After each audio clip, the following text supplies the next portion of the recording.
Assalamualaikum, perkenalkan nama saya Muhammad Razak dari kelas 87. Saya ingin menjelaskan tentang materi pemikiran komputasional.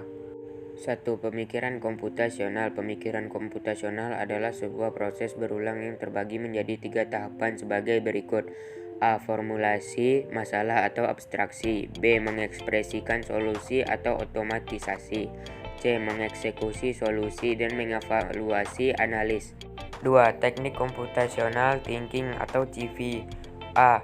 Berpikir adalah kemampuan yang dapat dilatih. B. Dengan mengajak anak latihan memecahkan persoalan terkait informatika. C. Soal yang sama bisa diulang untuk SD, SMP, SMA, atau SMK dengan ketingkatan kesulitan yang meningkat. 3. Karakteristik computational thinking. A. Mampu memberikan pemecahan masalah menggunakan komputer atau perangkat lain. Computational thinking digunakan untuk menyelesaikan berbagai masalah menggunakan komputer atau perangkat lain. B. Mampu mengorganisasikan dan menganalisis data. Dalam mengelompokkan dan menganalisis data harus dengan dasar yang relevan agar bisa dipertanggungjawabkan. C. Mampu melakukan representasi data melalui abstraksi dengan suatu model atau simulasi. Proses mengenali dan memusatkan perhatian pada karakteristik penting dari suatu simulasi atau objek dan membiarkan atau menyaring. 4. Metode computational thinking. A. Dekomposisi. Dekomposisi merupakan tahap pertama dari computational thinking.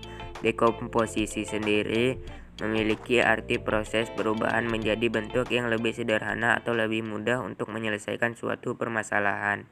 B. Pengenalan pola. Pengenalan pola yaitu proses mengenali pola atau kesamaan umum dan masalah lain yang serupa dengan masalah yang ditemukan dari proses dekomposisi.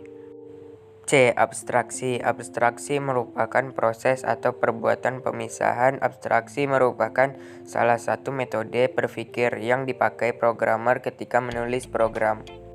5. Keuntungan computational thinking. Berikut keuntungan computational thinking dalam menyelesaikan persoalan. A.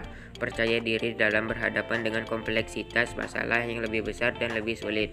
B. Toleransi terhadap ambiguitas. C. Mampu berhubungan dengan masalah yang open-ended. D. Mampu berkomunikasi dengan bekerja sama untuk mencapai tujuan yang sama. Teori komputasi dan komputasi modern. 1. Teori komputasi. Teori komputasi merupakan subbidang dari ilmu komputer dan matematika. 2. Komputasi modern. Komputasi modern adalah sebuah konsep sistem yang menerima instruksi-instruksi dan menyimpannya dalam sebuah memori. A. Sejarah komputasi modern.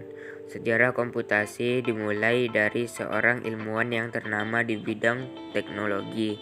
Permulaan komputasi modern dimulai tahun 1925 oleh ilmuwan yang berasal dari Hungaria yang bernama John von Neumann. Cara kerja komputasi modern.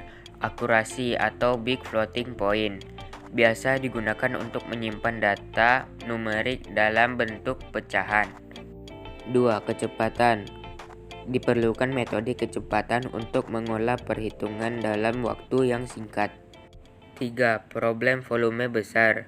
Digunakan metode downsizing atau paralel pada komputasi modern untuk menangani masalah volume yang besar. Dengan metode data yang besar diparalelkan dengan dalam pengolahannya sehingga dapat diorganisir dengan baik. Perhitungan akan berjalan berantakan dan tidak mendapatkan hasil yang akurat. Maka dari itu, komputasi modern membutuhkan modeling sebelum melakukan perhitungan. 5. Kompleksitas. Komputasi modern dirancang untuk menangani masalah yang kompleks sehingga diterapkan pada komputer. Dengan menggunakan teori Big O, komputasi modern dapat melakukan perhitungan untuk memecahkan masalah kompleksitas yang sering dihadapi. Jenis-jenis komputasi modern. Mobile computing atau komputasi bergerak. Konsep mobile computing. 1. Handoff. 2. Proses migrasi. 3. Authentication. 4. Authorization. 5. Security and script. Keterbatasan mobile computing. 1. Kurangnya bandwidth. 2. Standar keamanan. 3. Komputasi energi. 4. Potensi bahaya kesehatan. 2. Prinsip kerja mobile computing. Virtualisasi. 2. Provisioning. Sekian penjelasan materi dari saya. Semoga bermanfaat. Assalamualaikum warahmatullahi wabarakatuh.